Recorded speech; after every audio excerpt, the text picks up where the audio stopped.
Et j'aimerais continuer dans l'Épître aux Galates. Si vous vous souvenez, la dernière fois, l'avant-dernière fois, je parlais de l'Épître aux Galates, le chapitre 3. On a fini le chapitre 3. Même s'il y aurait eu matière à creuser plus, je manquais un peu de temps et j'aimerais quand même que aujourd'hui on passe au chapitre 4. Et à la dernière minute, ce matin, j'ai décidé de changer de sujet. Toujours sur l'Épître 4, je joue des tours à Nancy des fois. Je lui ai dit, le sujet de mon message portera sur héritier versus esclave. Parce que c'est ce que le chapitre 4 des Galates va nous parler abondamment.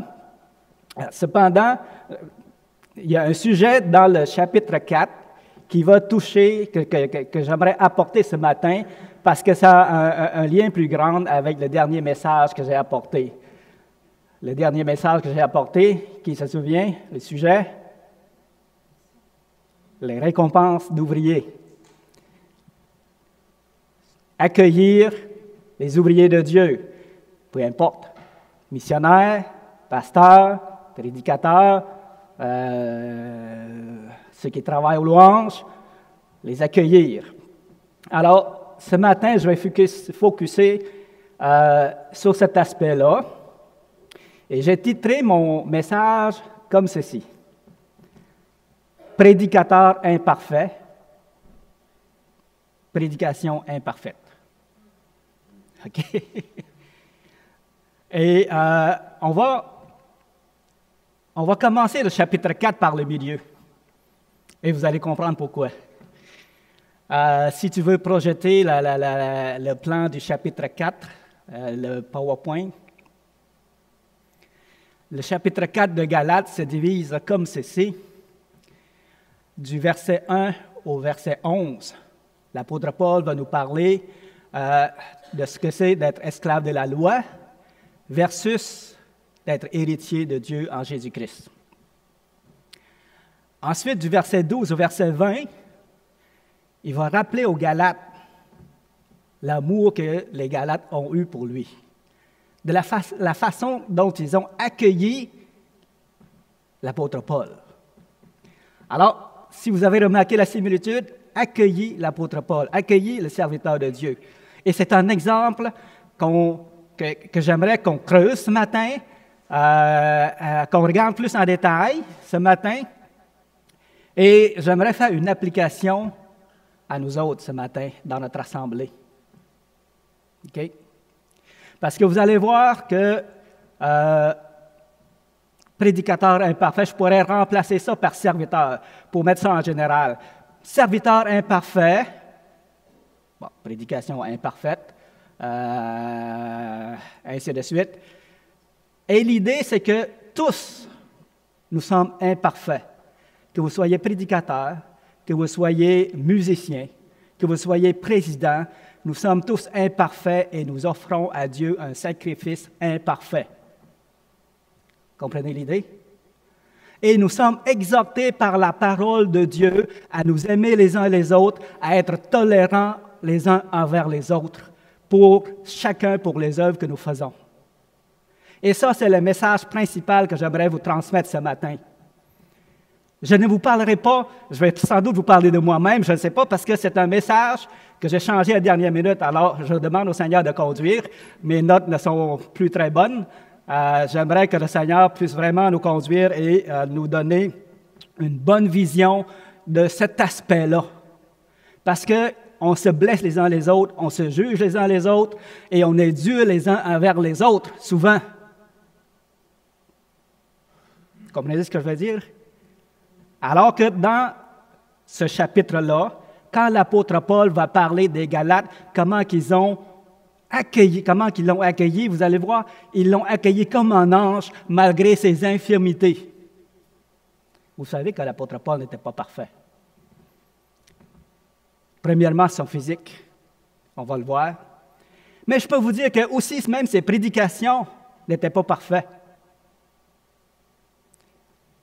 Parce que, il a dit à un moment donné, il dit, nous sommes venus non pas avec des discours de la sagesse, mais avec la puissance de Dieu. Alors, même l'apôtre Paul, dans ses prédications, n'avait pas une sagesse parfaite pour apporter la parole de Dieu. C'est évident parce que c'est un homme, et on va le voir dans le texte, il va dire aux Galates, « Soyez comme moi parce que je suis comme vous. » Dans le sens que, essayez d'être comme moi, parce qu'au fond, moi, je ne suis qu'un homme comme vous. Je ne suis pas un ange. Je suis humain comme vous, avec les mêmes faiblesses. OK? Et la troisième partie va toucher l'allégorie des deux alliances. En fait, la dernière partie et la première partie vont bien ensemble. J'aimerais le garder pour une prochaine message. Puis le milieu, la partie du milieu du verset 12 au verset 20, on parle de l'amour et du zèle des Galates envers Paul, un serviteur de Dieu, malgré ses faiblesses, malgré ses imperfections.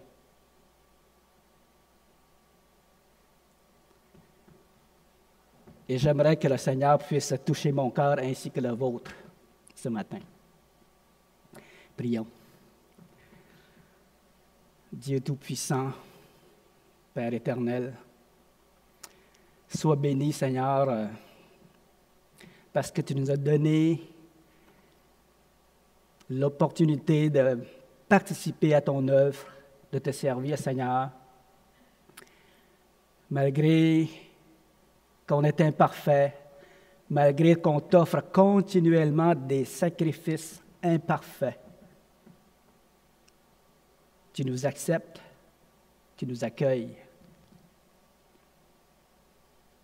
et tu transformes notre imperfection en quelque chose qui peut glorifier ton Saint-Nom. Alors bénis ce message ce matin, Seigneur. Amen.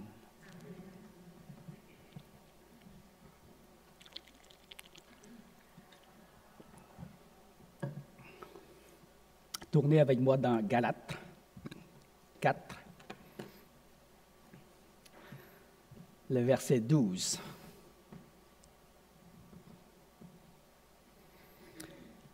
Soyez comme moi, car je suis comme vous, frères, je vous en supplie.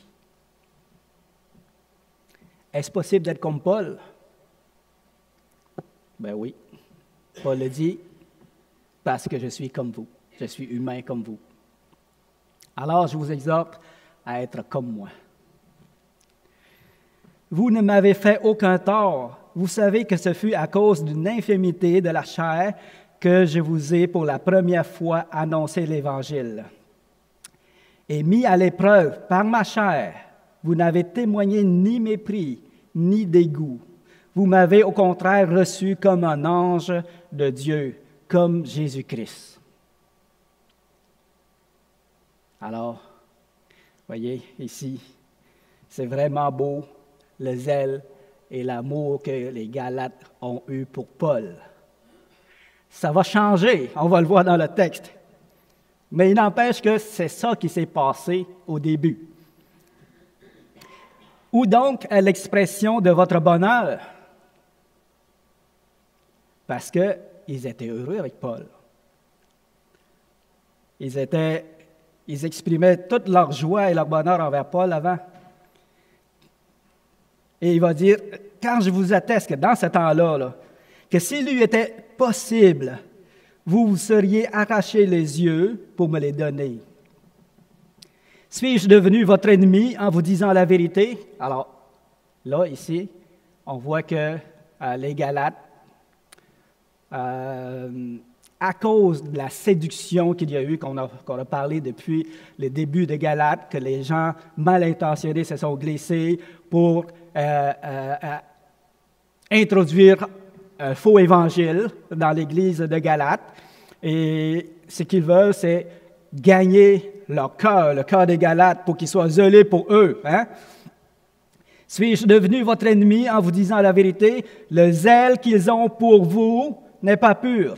mais ils veulent vous détacher de nous afin que vous soyez zélés pour eux et par la même occasion que vous soyez zélés pour à leur faux évangile, à leur faux enseignement et ainsi de suite. Parce que c'est de ça qu'il est question dans l'Épître aux Galates. Okay? Il est beau d'avoir du zèle pour ce qui est bien et en tout temps, non pas seulement quand je suis présent parmi vous, non pas seulement quand je suis présent parmi vous, mes enfants, pour qui j'éprouve de nouveau les douleurs de l'enfantement, jusqu'à ce que Christ soit formé en vous. Alors, Paul ici, imaginez son désarroi, que ses enfants qu'il chérit, ses enfants spirituels qu'il chérit, et pour lesquels il s'est sacrifié des années à essayer de les faire grandir, de les exhorter, de les encourager, de les former, de les enseigner, de faire en sorte qu'ils grandissent spirituellement. Ils avaient à cœur leur développement spirituel. Et c'est normal, j'imagine que vous aussi, lorsque vous amenez quelqu'un au Seigneur, premièrement, votre cœur est dans la joie parce qu'il a accepté le Seigneur et le prochain désir que vous avez envers lui, c'est qu'il grandisse dans la foi et qu'il marche selon les voies de Dieu jusqu'à la fin et qu'il devienne un homme accompli ou une femme accomplie. C'est votre désir spirituellement et c'est votre désir aussi envers vos enfants charnels. Vous voulez qu'ils deviennent des hommes et des femmes accomplis, responsables envers la société et envers le Seigneur, et surtout qu'ils acceptent le Seigneur et qu'ils marchent de victoire en victoire. Mais maintenant, ce que Paul voit chez les Galates, c'est que là, ils se sont égarés. Vous voyez son désarroi. L'amour qu'ils avaient pour Paul, ils ont reçu Paul comme étant un ange. L'expression est forte. C'est pour vous dire comment est-ce que Paul était en haute estime dans le cœur des Galates. Ils ont reçu Paul comme étant Jésus-Christ lui-même. Mais maintenant, suis-je devenu votre ennemi? Vous vous êtes égarés. Vous me regardez comme un ennemi. Voyez son désarroi.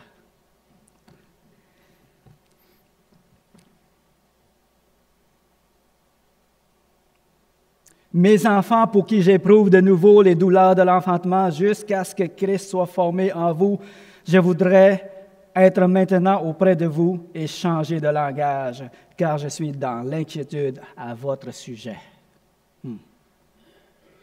C'est ce que les parents font avec leurs enfants quand ils voient que leurs enfants s'égarent.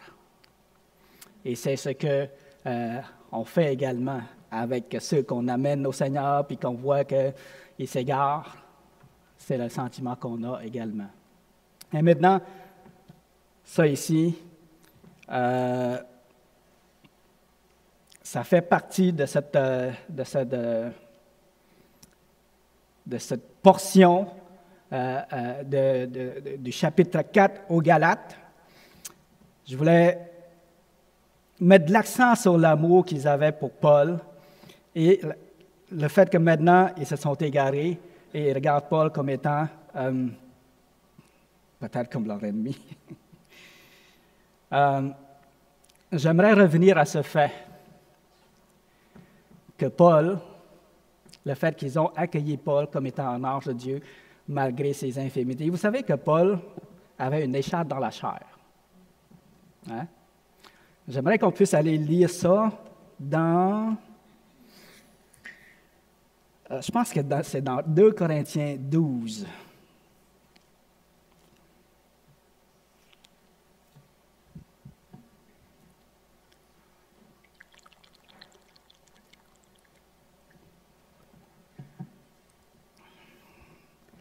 Le verset 6 à 9.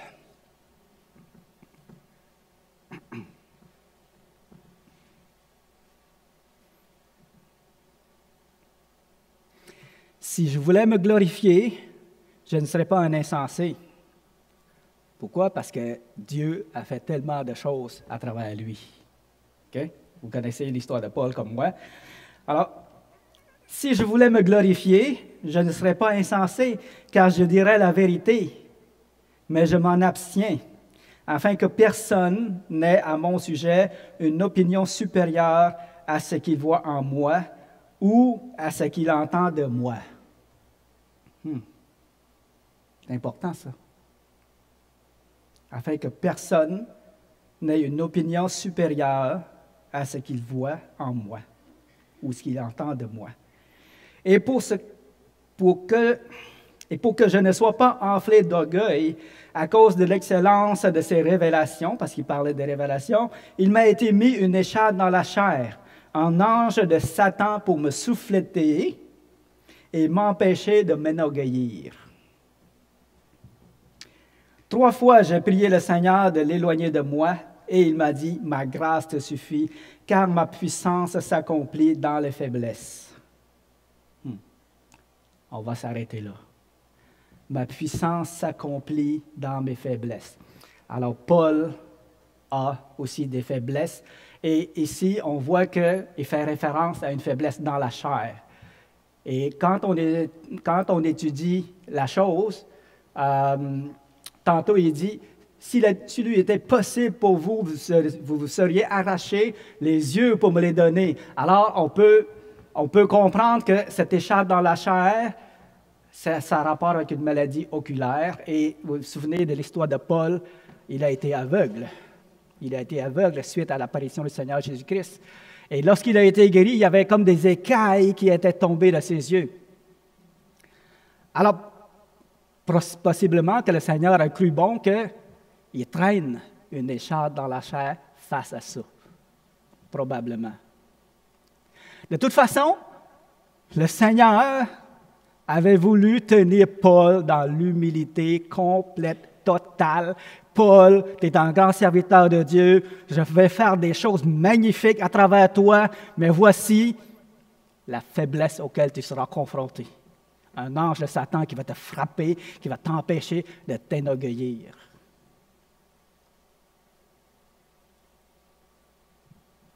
Parce que Paul est sujet à s'enorgueillir également. OK?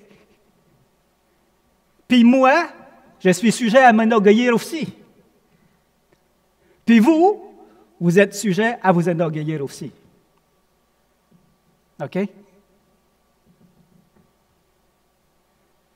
Et Paul, en tant qu'humain, certainement, était imparfait.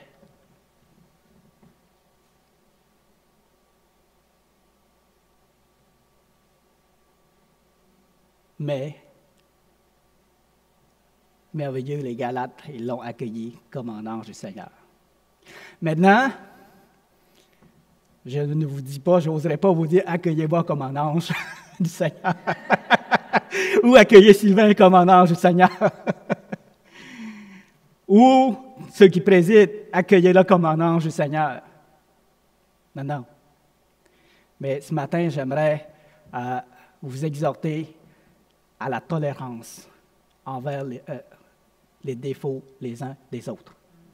Amen. Ce matin, vous avez un prédicateur imparfait devant vous, et je suis convaincu que vous êtes en train d'entendre une prédication imparfaite.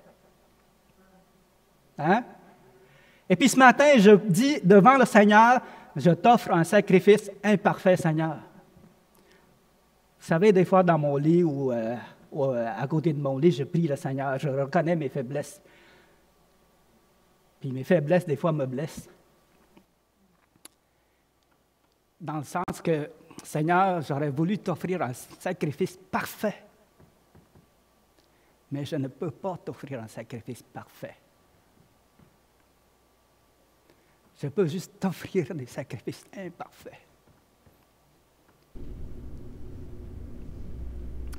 Puis des fois, Jésus dit, « Pourquoi tu me mets là? Je ne suis même pas capable de t'offrir quelque chose de parfait. J'aimerais mieux que tu m'enlèves de là. » Mais si tu tiens à ce que je continue, Seigneur, accepte mes sacrifices imparfaits. C'est ma prière. C'est ma prière. Et ça devrait être notre prière à chacun de nous. OK? Vous savez qu'on peut être dur les uns envers les autres. Puis je le répète. Soyons moins durs. Soyons tolérants. Accueillons-nous les uns les autres. Maintenant, ce que j'aimerais dire, c'est que je ne vous dis pas de laisser tout passer. OK? Si je suis en avant et que je vous dis quelque chose qui est anti-biblique, je ne vous encourage pas à dire « Ah, je n'irai pas le voir parce que je vais le blesser. » Non, non, non. C'est pas biblique. C'est pas biblique. Si vous entendez quelque chose qui n'est pas biblique, si vous entendez quelque chose qu'il faut qu'il soit corrigé, il faut qu'il soit corrigé. Mais il y a une façon de le faire, avec amour. OK? C'est quoi? Comment on fait ça avec amour? La douceur. La douceur. Éviter les accusations.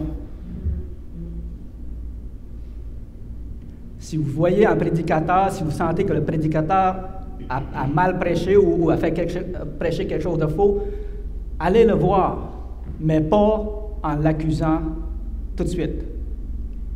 Dites pas « Hey, ce que tu as prêché là, c'est de la boîte. » Ça là, c'est une accusation et ça blesse un serviteur de Dieu qui a voulu faire tout son possible. OK? Renseignez-vous plutôt, posez des questions. Tu sais, tu as dit ça de telle manière. C'est-tu vraiment ça que tu veux dire? Parce que moi, je suis prêt à accueillir ta prédication, mais c'est-tu vraiment ça que tu veux dire? Puis moi, selon ce que tu m'as dit, là, ben, c'est ça que j'ai compris. Est-ce que j'ai tort? Alors, là, il y a une bonne conversation. Vous n'arrivez pas auprès de lui pour l'accuser, pour dire qu'il a mal fait sa job. OK? Mais vous voulez vous renseigner et discuter, puis peut-être qu'il s'est juste mal exprimé. Peut-être que vous avez juste mal compris son message. Peut-être qu'il n'a pas assez nuancé la chose. OK? Alors, inutile de commencer par l'accuser et dire « C'est la boîte que tu as prêché. » OK? Mais ayez une discussion d'amour avec cette personne-là. Puis moi, je vous dis là que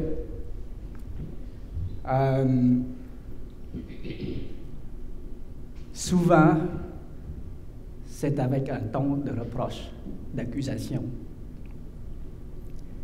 qu'on vient nous voir. Et j'aimerais vous exhorter à prendre une autre approche. Ne laissez pas passer une erreur biblique ou doctrinale, mais ayez une bonne approche.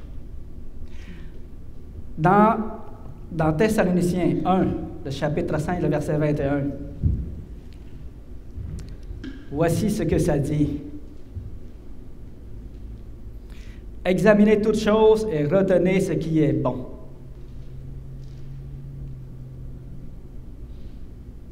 Et vous vous souvenez des chrétiens de Bérée dans Actes 17, le verset 11?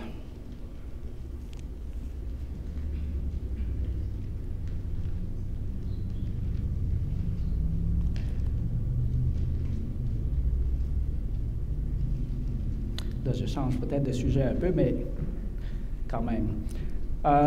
Ces Juifs avaient des sentiments plus nobles que ceux de Thessalonique. Ils reçurent la parole avec beaucoup d'empressement. Ils examinèrent chaque jour les Écritures pour voir si ce qu'on leur dit est exact. Alors, l'exhortation ici, c'est s'il y a quelque chose que vous trouvez qui aurait lieu d'être dressé, effectivement, allez parler au prédicateur, puis ayez une bonne discussion d'amour avec lui, et non pas en commençant par l'accuser. Mais ne restez pas rien faire non plus, de peur de le blesser. OK? Ne restez pas rien faire, parce que ce n'est pas biblique non plus, et moi, je ne vous encourage pas à ça non plus. On s'entend bien? Je ne vous encourage pas à ça non plus. Alors,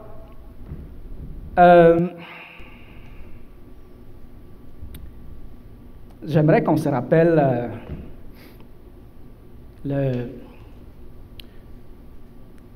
dans le dernier message que j'ai amené, ce que M. McDonald a écrit concernant accueillir un prophète, un serviteur de Dieu. Est-ce que tu peux l'afficher? Ouais, si on peut l'agrandir. Ouais, je vais commencer à pense-y. Si tu descends en bas, là. Ouais, là. Ah, juste en haut. Ouais, pensez-y. Vous vous souvenez de ça, quand je parlais des récompenses? Que ceux qui accueillent un prophète reçoivent une récompense de prophète, et que M. McDonald, William McDonald a écrit ceci. Pensez-y, lorsque tu es tenté de critiquer un prédicateur, pense-y lorsque tu es tenté de critiquer un prédicateur. Si tu l'aides et l'encourages à parler pour Dieu, tu recevras une part de sa récompense. Mais si tu es une entrave au bon fonctionnement de sa mission, tu perdras ta récompense. C'est une noble tâche que d'aider quelqu'un qui s'efforce d'agir bien. Ne fais pas attention à son habillement, à son attitude, à sa manière ou à sa voix. Mais demande-toi si, derrière ces choses extérieures, il n'y aurait pas un message de Dieu pour toi ou un messager de Dieu pour toi. Et si cet homme ne serait pas un prophète envoyé par Dieu pour ton âme, dans l'affirmatif, reçois-le, honore sa parole et son œuvre et partage sa récompense. Alors, il est en train de parler ici d'accueillir le serviteur de Dieu. Et on s'entend, je ne veux pas me limiter juste au prédicateur. Ceux qui président également. OK? Parce qu'eux aussi font une œuvre pour le Seigneur. Ceux qui chantent également font des erreurs des fois. Hein? Je regarde ça, Liette, puis notre musicien aussi. On doit être tolérant. On doit être tolérant. Et s'accueillir les uns les autres. Il y a des choses qui méritent d'être reprises. Mais il y a des choses qu'on peut aussi laisser passer. C'est à ça que j'aimerais aussi vous partager. Peut-être que, en tout cas, je vais vous partager ceci. Moi, j'ai de la misère à écouter mes propres prédications. Vous savez pourquoi? Parce que j'ai peur de me décourager. Même jusqu'à maintenant, j'ai peur d'écouter mes propres prédications parce que j'ai peur qu'en me voyant, là, je me décourage assez là, que ça me met à terre. J'ai un jugement très sévère envers moi-même. Je vous le confesse. Et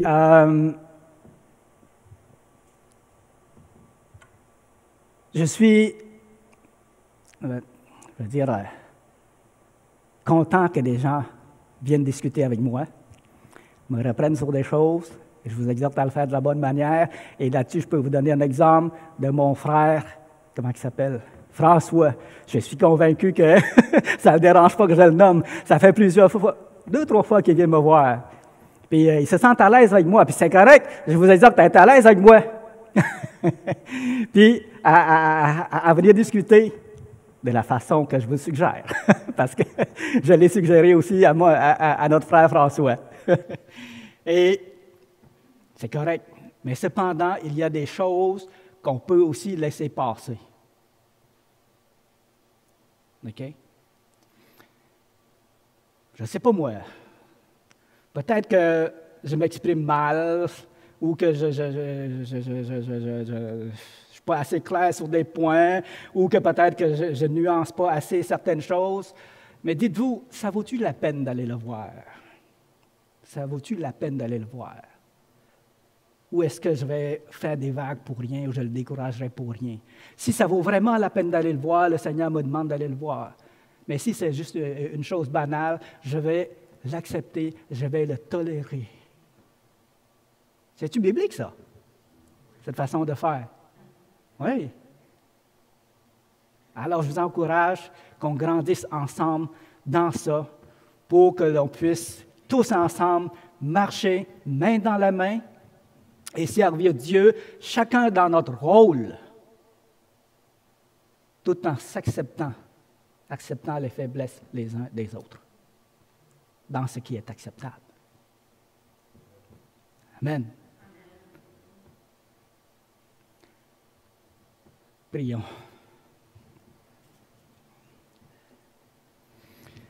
Éternel, notre Dieu et notre Seigneur, sois glorifié, sois béni, Seigneur.